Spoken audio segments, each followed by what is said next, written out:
Hi guys, me again, moley-kun, and I'm recording this on a Friday, but it's going to be the last Sunday of the month when this goes out, which means it's film review time.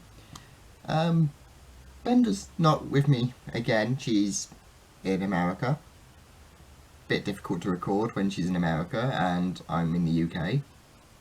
But still, I recently went to see The Darkest Hour, which is the new film about Winston Churchill and like the Second World War, but from the perspective of Winston Churchill. And what the film does, it's 2 hours long, which is a bit longer than I was expecting, but it follows it follows Chamberlain's resignation, Chamberlain being the Prime Minister when war broke out, and then Churchill coming in to be the new Prime Minister and his opening weeks of office. I think it follows like the entire month of May. Yeah, it follows the entire month of May, and then I think just the start of June. So it's like his first opening weeks of office, and it was a very emotional film. I mean, I spent like 3 years studying this period of history in history class, so I knew a fair amount of the detail anyway. But to see it then portrayed on screen hit me in a way I wasn't expecting. It was quite emotional. I mean, you got to see that everyone hated Churchill. No one liked him. His party didn't like him. The opposition didn't like him. The king didn't like him. And the Prime Minister still had to answer to the King. Like, even now, the Prime Minister still has to answer to the Queen. The Queen, we are a monarchy, the Queen is in charge. But it's a bit more complicated than that. We have a constitution which severely limits the power of the monarchy and resigns it all to Parliament. But the Queen is still ultimately in charge. She has to put her stamp on everything and pass it, and she can overrule anything at any time. So it's a bit of a confusing one. But anyway, yeah, so he had to answer the King, and the King didn't like him. The King wanted someone else as Prime Minister. The Conservative Party wanted someone else as Prime Minister. Chamberlain wanted someone else as Prime Minister. But the person they wanted said no. See, they wanted Viscount Halifax, who was a close friend of the King, a big player in the Conservative Party at the time, and was Foreign Minister under Chamberlain. And they all wanted him to be Prime Minister. And he said no. Because he knew that whoever took that role would be committing suicide within their career. And so they said, well, so after some consideration, when there's only one person left we can have, and we don't like it, but it's the only other choice we have, and it was Churchill, who was the general of the art general. I think his official role was Minister of Defence, which meant he was, general in charge of the army. And so he then got put into power, and it follows his opening weeks. And he didn't have an easy job from the get-go. Nobody liked him, nobody supported him, which meant he had to try and bully his policies through. And his party were all pushing for peace talks, trying to get peace talks with Hitler. And Churchill for some years had been saying you can't reason with Hitler. The only option is to take him down by force. And no one was listening to him. And so Second World War escalates, and the Conservative Party still think they can reason with him. Viscount Halifax is still going, look, I'm talking with Mussolini. He's willing to mediate peace talks. Let me find out what Hitler's terms are. And so there's one brilliant line where Churchill goes, is you cannot reason with a tiger when your head is firmly between its jaws.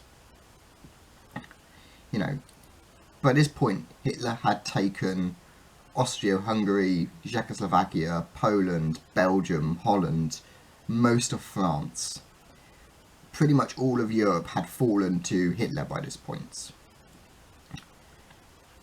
And yeah, and foolishly, the Conservative Party still think they could reason and talk, thinking that they were somehow immune from Hitler.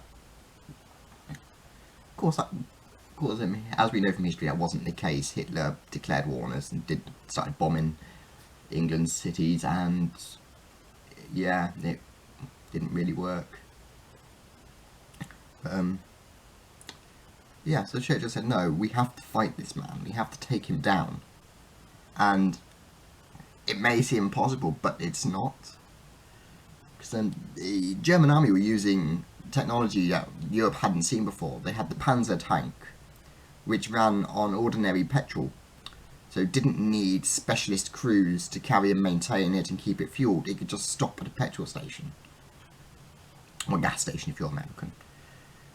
And it had the Luftwaffe, its very advanced air force. Now, air forces were something that was still pretty new at the time. We had the First World War and they were sort of starting to be a thing, but flight was a relatively new technology. And so this Luftwaffe, these bomber planes, were something completely new, and nobody had any defence against them, in fact. And so with the Panzer tank and the Luftwaffe, Germany was able to just steamroll all over Europe, and there is no resistance. Well, very little resistance.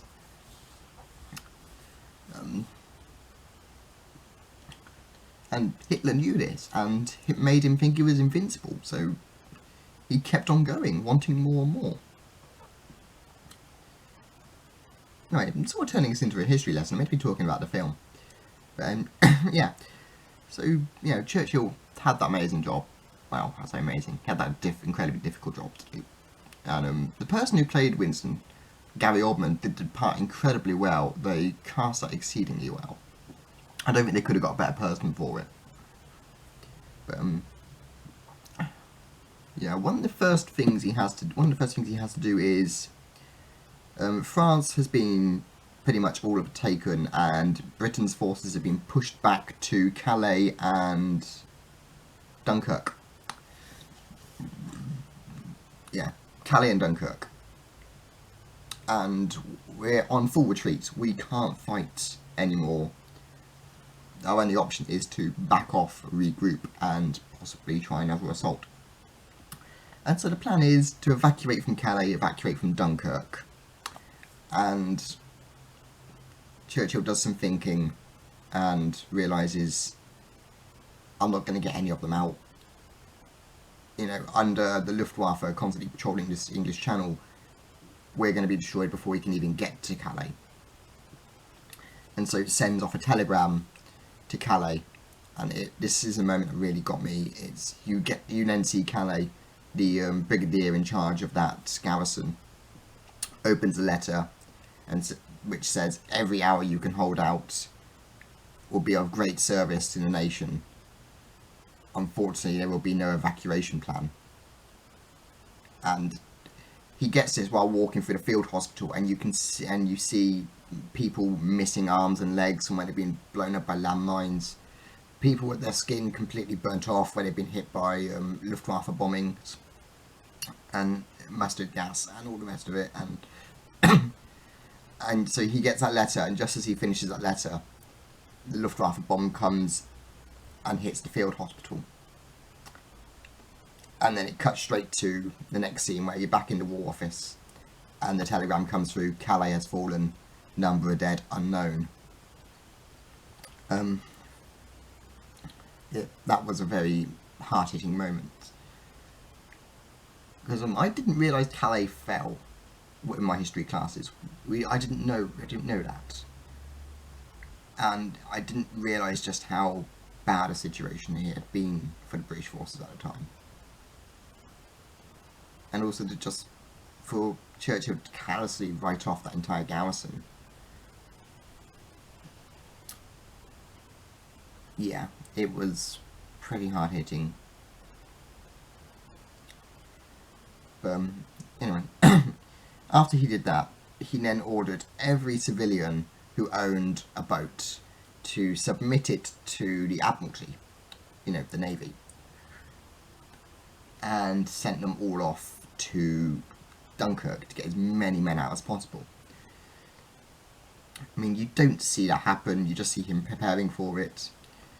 But while this is going on as well, he's still trying to convince Parliament that he cannot initiate peace talks with this guy. He won't listen. And if he does, it'd be under such ridiculous terms that Britain would never agree to it. And the only option is to declare full-out war. So you have the fighting on the continent, you have the fighting internally. And then to prove his point, at one point, Churchill's car driving him to the War Cabinet, when the War Cabinet meetings, stops at a red light. He jumps out and gets on the tube, which is the London Underground Rail system, and starts talking to the everyday people of Britain. It's a rather heartwarming moment. He sits there, pretends he hasn't got his matches on him, asks someone for if they can light his cigarette, his cigar, and then gets talking to him. And the first guy is Mr. Baker, and he goes, "Mr. Baker, so what do you do?" He goes, "Oh, I'm a bricklayer, so a builder." And he laughs and jokes and says, "Oh, we're going to have good need of them in the future," because Churchill knows what's coming, but doesn't want to reveal the truth in too much detail to the public. And then so he asks them what their opinion is on Hitler, and whether peace talks were to be initiated, what was their view. And the general public just come out unanimously with, "No, we don't want peace with this guy. He needs to be taken down." And so he writes down the names of all the people who he's spoken to, and then goes into Parliament and says, "I have spoken with my new friends, blah, blah, blah, blah. This is what the people want. And you, as Parliament, as representatives of the people, you can either join me or fuck off," basically. And that was when he finally wins over Parliament and gets them to gets them to prepare for war. And it ends then on his famous speech, "We shall fight them on the beaches and in the landing grounds. But we shall never surrender." And then you get the sort of cutaway to black, and it says you that he managed to get every single soldier out of Dunkirk safely.